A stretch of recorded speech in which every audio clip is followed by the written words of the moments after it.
Welcome back to the Pain to Triumph podcast. We are your hosts. I am Faye Rucker, and this is Rovonda Doty. Hello, everybody. If you believe that your pain does not get the final word in your life, then you're exactly where you need to be today. And I want to start out by gently giving a disclaimer. This is a very sensitive subject we're talking about today, as our guest was the witness to a murder and suicide. So, for those who may be triggered by this, we just recommend that you take care of yourself and your mental health. We just want to give you that notice up front because we don't want to surprise you and we want to make sure self care is important, that you understand what this is going to be about. Okay. So, our guest today brings a story of strength, of survival, of rebuilding after trauma. And before we get into what she's been through, we want to honor who she is because Yes. trauma may be part of her story, but it's not her identity. So, why don't we start there with the woman behind the story? So, I just want to say thank you so much for joining us today, Tanya. We really appreciate you sharing with us today. Happy to be here. Thank you for having me. So, why don't we start out with who you are? So, our listeners and our audience will get to know the woman behind the story. So, before we walk into your Pain to Triumph story, introduce us to you, the Army veteran, the criminal justice scholar, the educator, the counselor. You that girl. So, who are you at your core? Yeah.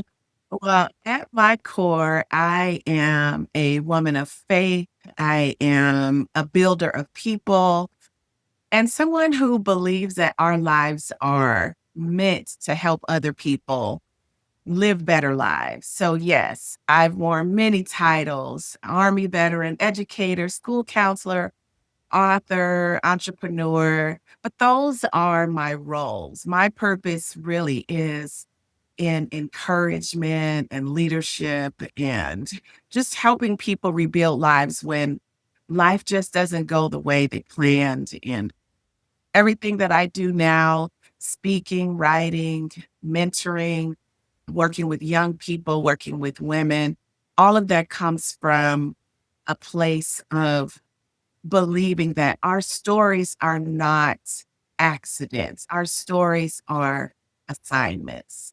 So that's Mm, a little bit about who I am. that's Amen. good. That's good. Before we walk into your pain to triumph story, how did serving in the Army and studying criminal justice shape your sense of justice, safety, and protection, especially as a woman? Yeah. So a couple of things.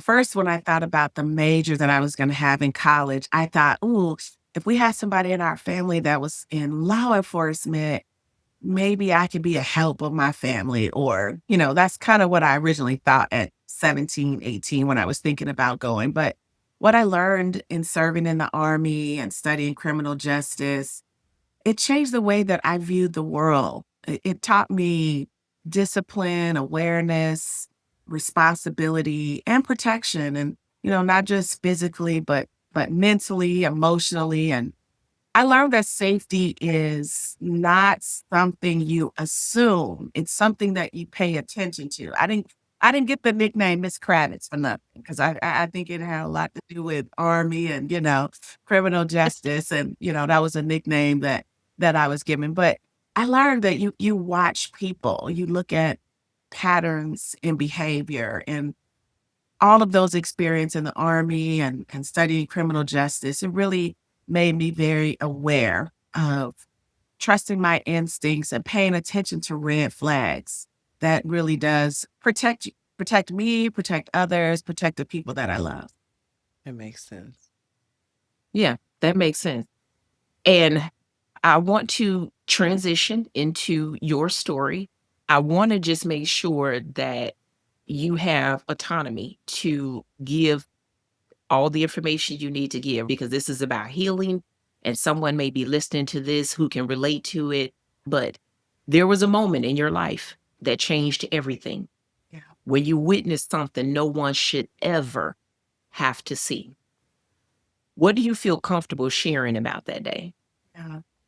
I'm very comfortable sharing now. I was a victim and witness to a murder suicide of very good friends. We had been friends about 15 years of their 17 years of marriage when I was in her home and her husband shot and killed her and then turned the gun on himself and killed himself. And I was the only witness in the home. And, that day changed my life instantly. But what people don't always understand is trauma is not just what happens in that moment.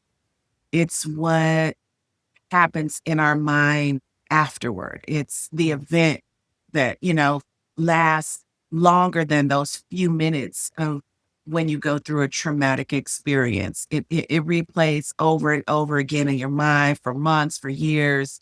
It is something that I knew that I was going to really have to fight mentally and emotionally for my health, right? If I wanted to live a normal life, I was gonna have to learn how to live again after witnessing something that really was very traumatic.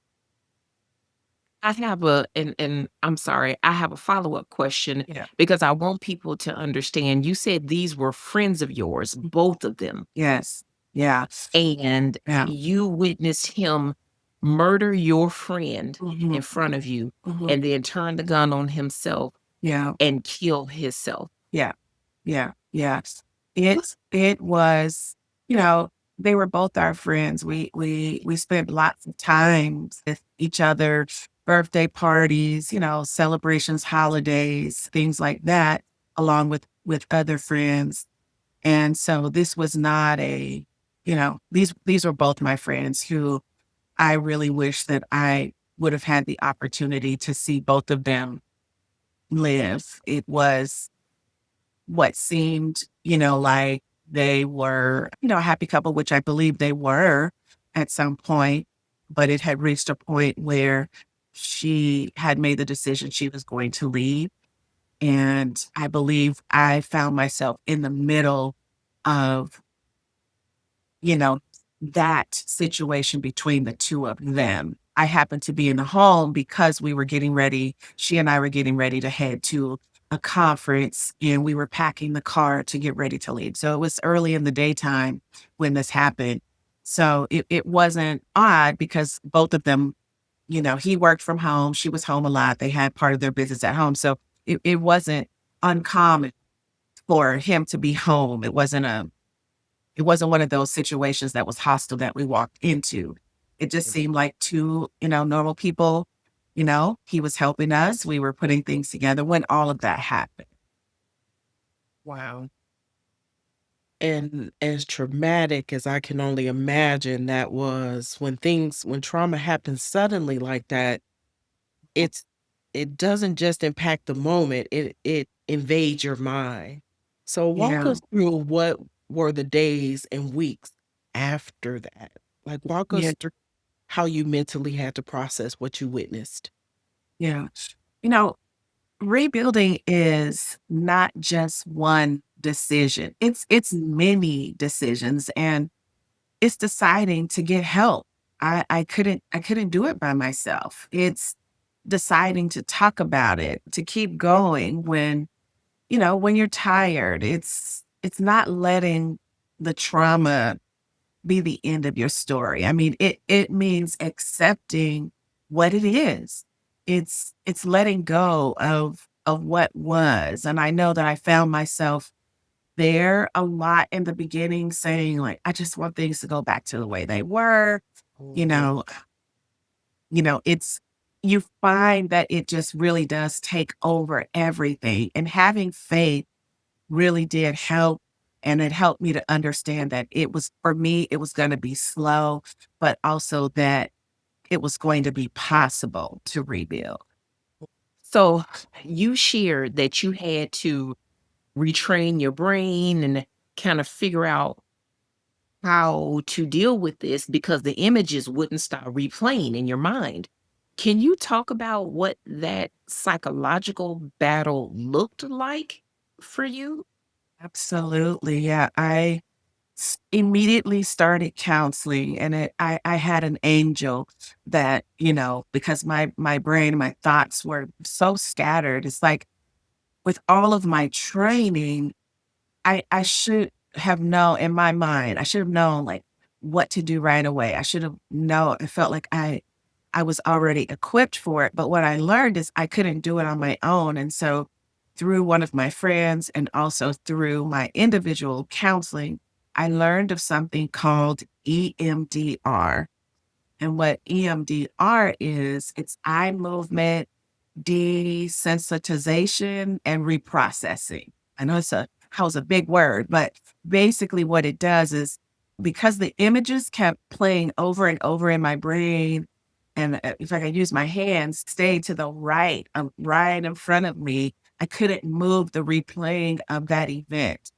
And so through counseling, I had to go to special counseling, someone who was trained in EMDR to help me to find other images to replace the one that I continued to see, which was hearing the shot, seeing my friend fall, turning, seeing his gun, and all of that. Hearing the shot, seeing her fall. It just kept playing over and over. And so through EMDR, it really helped me to be able to replace those images with something different. And it was partly because I had been diagnosed with PTSD.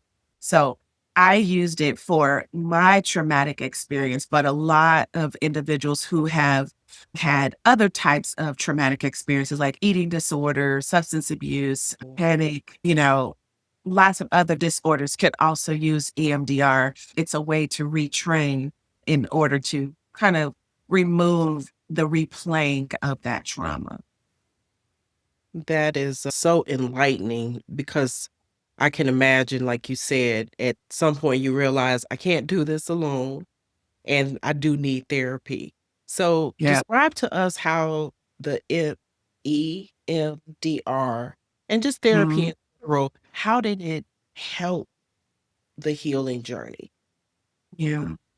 It helped because, well, first of all, I thought, when I didn't start that right at the beginning because I had never heard of it before.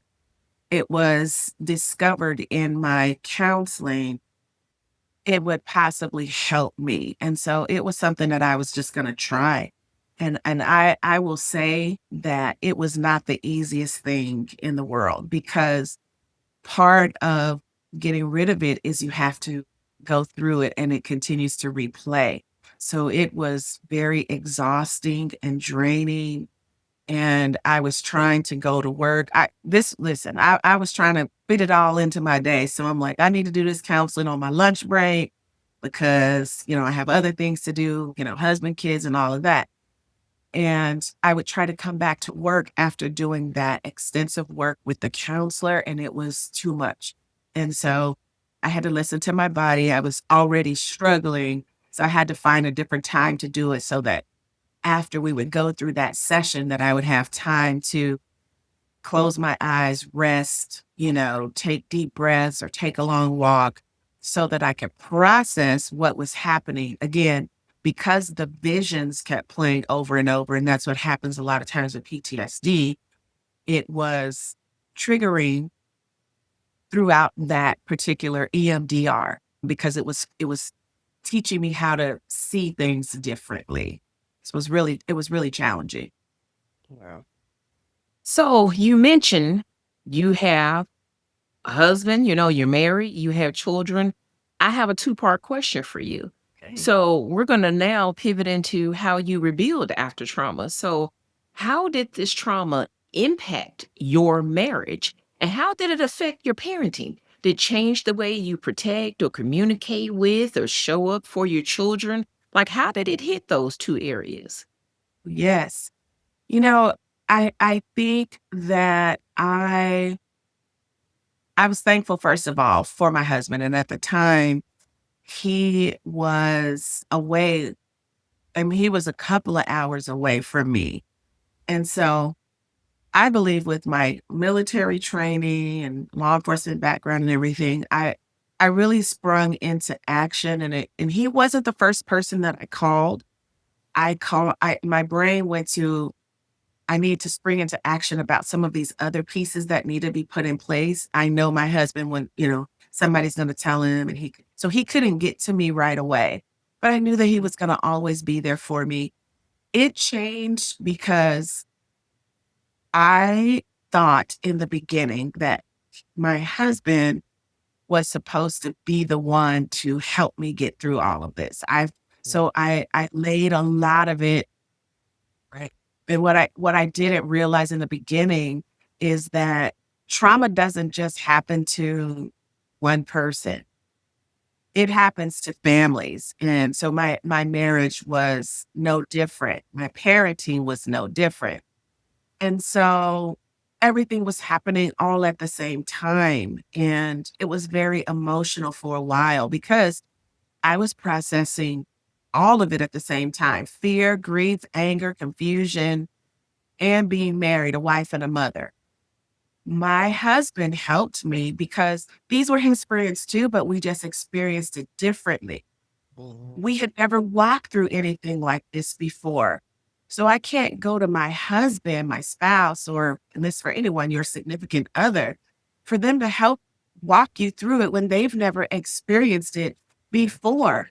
So I had to, the term I used was let him off the hook and let him be my husband and be my partner, and let me go to the professionals, my individual counseling, my group counseling, to be able to walk through this. And my marriage was a layer. And I wrote about, just the book that I wrote was talking about, one of the chapters is about peeling back layers. My marriage was a layer that I was going to have to unpack and walk through, because it's going to be different now. Why? Because I'm different. And it's Mm. the same with my parenting. It made me more protective, in some instances, overprotective. And, but it also caused me to be more intentional with my conversations and my communications. And it's because I realized how quickly life can change. And, I want to make sure my children knew I loved them and that they could talk to me about anything. I wanted to make sure they understood more about safety and awareness and decision. So definitely changed marriage, changed the way I parent, changed, relationships, being more intentional in my conversations. Yeah. Tanya, I know it was a lot to unpack, but I would like to shift to the domestic violence awareness component. You mentioned your Yeah. friends were going through in their marriage. And when Yeah. people hear domestic violence, they often think it's obvious. From your Right. experience, what are the warning signs that people miss, or are there any signs? Wow. That's a good question. I would say one of the biggest things that I really want people to understand is the most dangerous situations don't look dangerous sometimes from the outside. That's good. And, I said we had been friends for 15 years. I I don't wanna say that everything was cookie cutter, everybody, smiling lovey-dovey all the time, but your brain doesn't automatically go to danger. So even though, she had announced to myself and another friend together, we were together when she shared that they were going to be getting a divorce, she was ready to leave. I was still, as a friend, gonna be there for her, but it wasn't that I saw all of this. Warning signs can be control, isolation, jealousy. It could be disguised as love. It could be, just constant criticism and anger that comes out of nowhere. As someone who witnessed something that's so unthinkable, you just really want people to pay attention to signs, and, know that abuse is not just, it doesn't always start physical. It Yeah. starts emotional, it could be verbal, but pay attention. Mm. If you see something, say something. Yeah. It's a great. As someone who witnessed the unthinkable, Mhm. what do you wish women understood about safety and red flags? And what should friends be paying attention to, if anything? Is there any advice, anything you can share with our listeners about safety and red flags? Yeah, you gotta tell someone. Silence is dangerous. Silence is dangerous.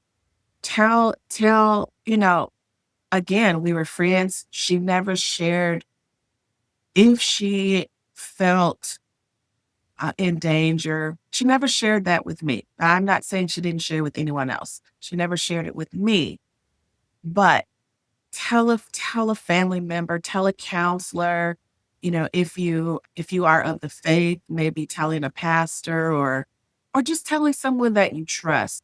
I would also say make a safety plan and really understand that asking for help is not a weakness. It's courage. That's what I want to say. It's courage. And silence, though, it's dangerous. No, that's a great point. I want to just emphasize for someone who's listening right now, just so I can make sure I'm clear. You believe the first brave step that they can take is to say something.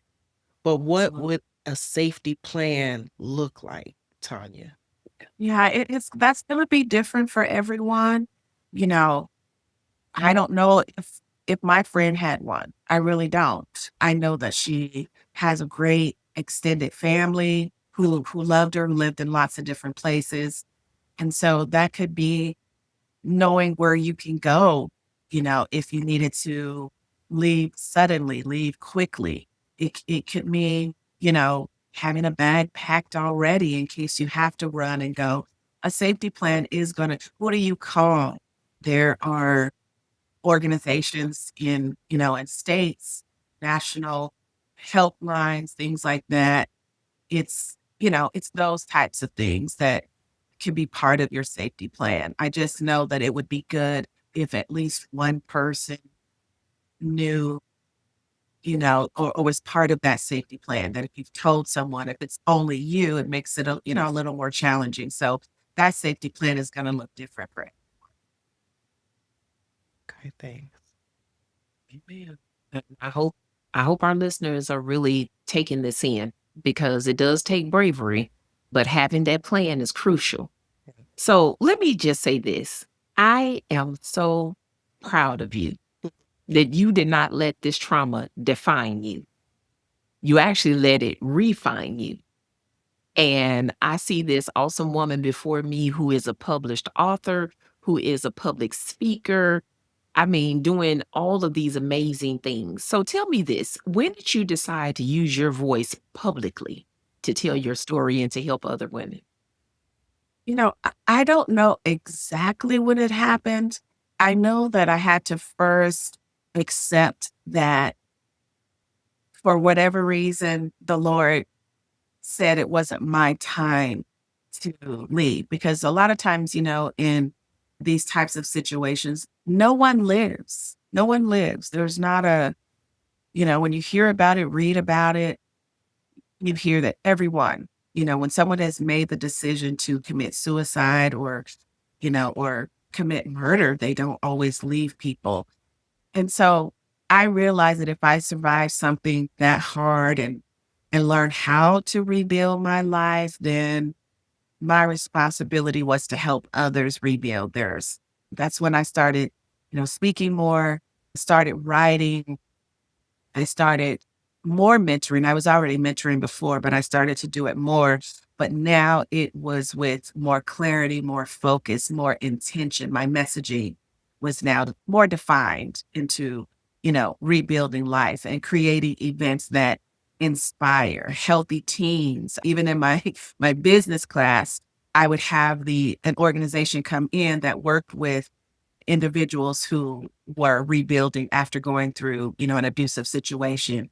I would have them come in and do their healthy teens, program just so that my teen girls would be able to understand a little bit more the difference between healthy, unhealthy, and abusive in order to make a different decision. I started to do that. And, for me, it's often about helping someone else to survive and to rebuild. Even if it's not murder or suicide, but it's the loss of a job, the loss of a home, the loss of it's loss, seeing something new. It could be divorce, it could be, Yeah. you know, all of those different things. But traumatic experiences don't have to define us. And I realized that since the Lord said, it wasn't my time, I wanted to use my time to help other people.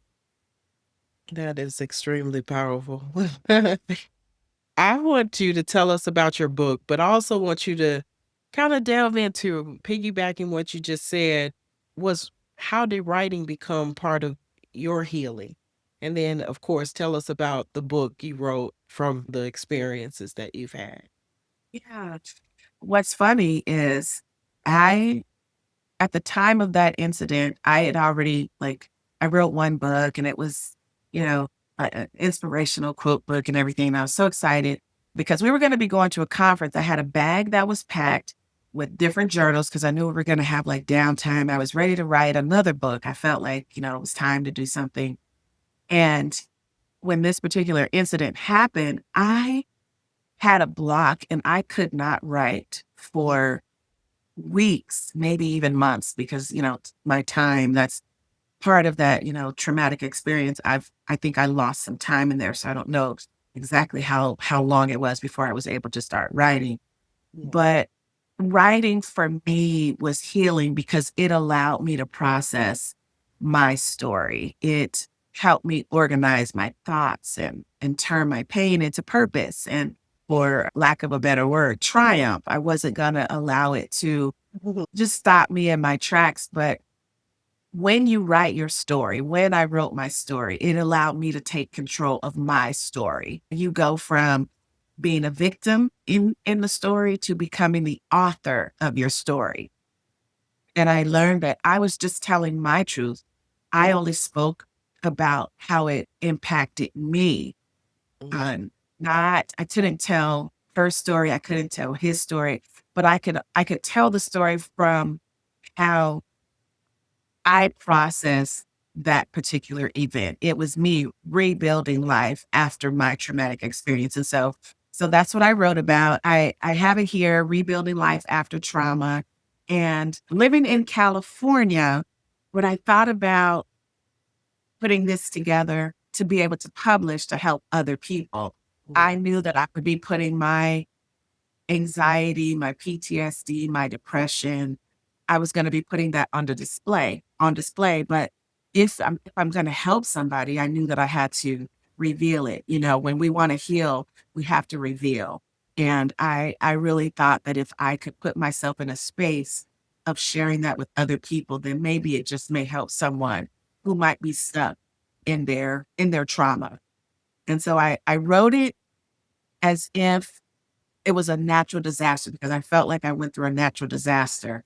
Yeah. And so in California, natural disaster we have is earthquake.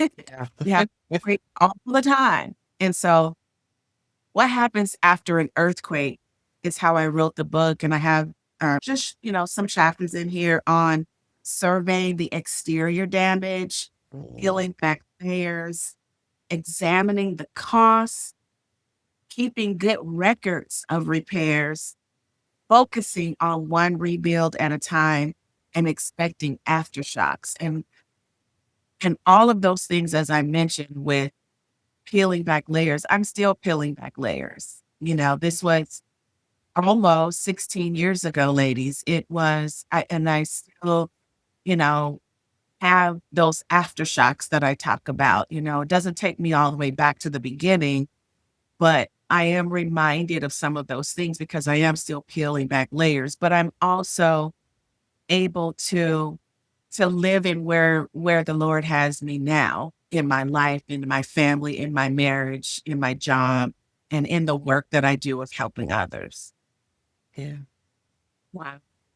So, from what you just said, you've done so much work on yourself and found these amazing processes on how to heal.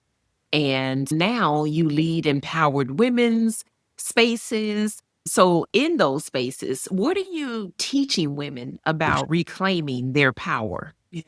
Yeah. I teach women that their story still has value. It still has value. There is nothing wasted, no experience, no trial, no test, no matter. Divorce, trauma, career change, setbacks, none of that disqualifies them. Many times, it qualifies us to help someone else. Mhm. I mean, Yeah.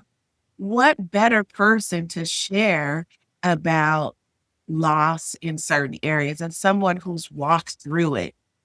It may not, we may not be right where we want to be. We may think that, how long, but the wait is not wasted. We probably, all of us are probably living currently in at least one of the prayers that we used to pray. We have to be, because nothing is wasted.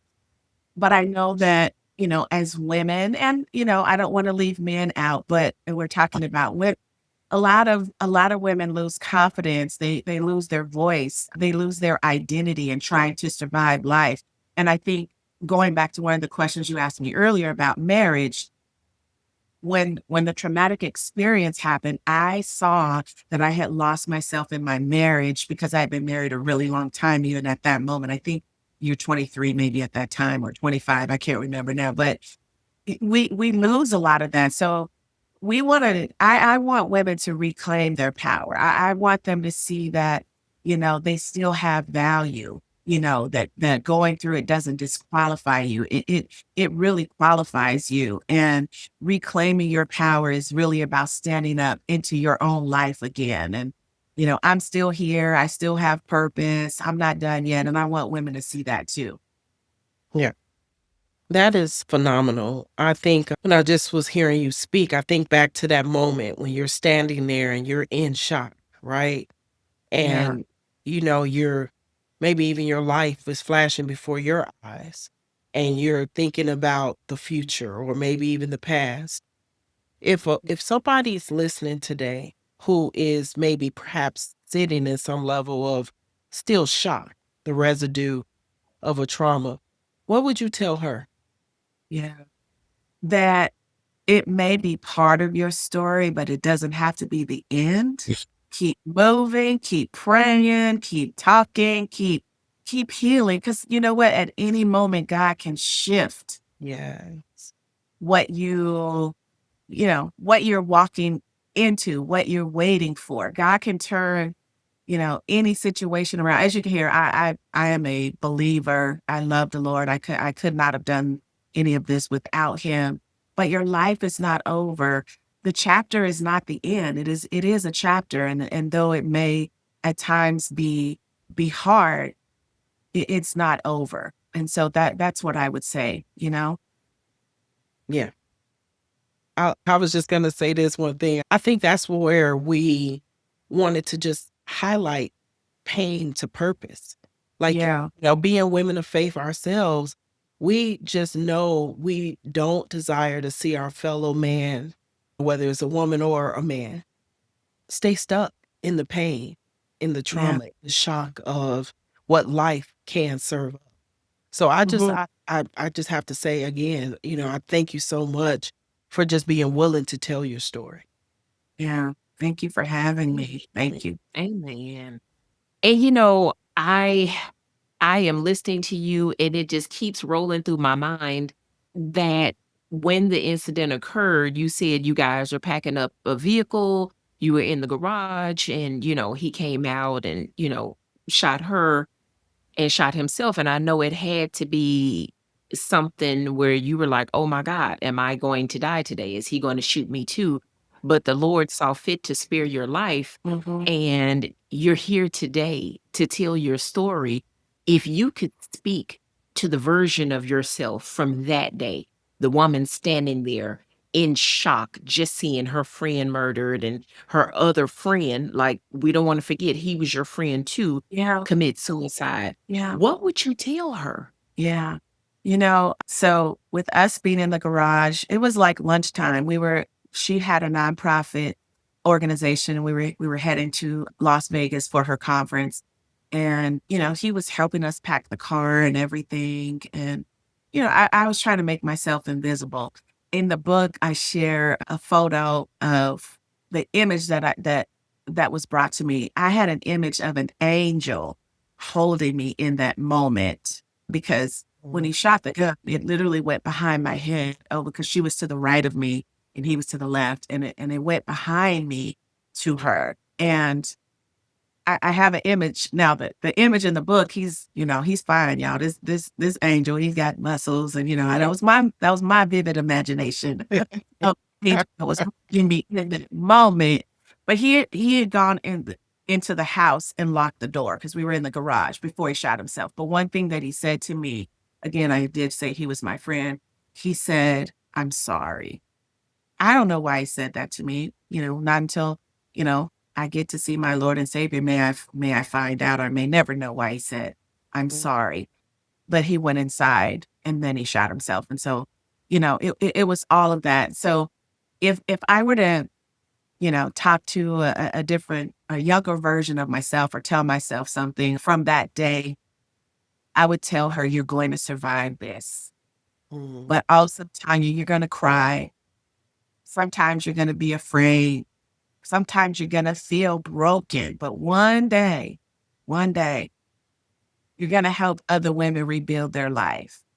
And this pain that you went through is Mhm. not going to be wasted. Your story is not over. I couldn't have told myself that day because I didn't know the answer. But now I could go back and tell her that. But I will also tell her, "Tanya, you're not for everyone.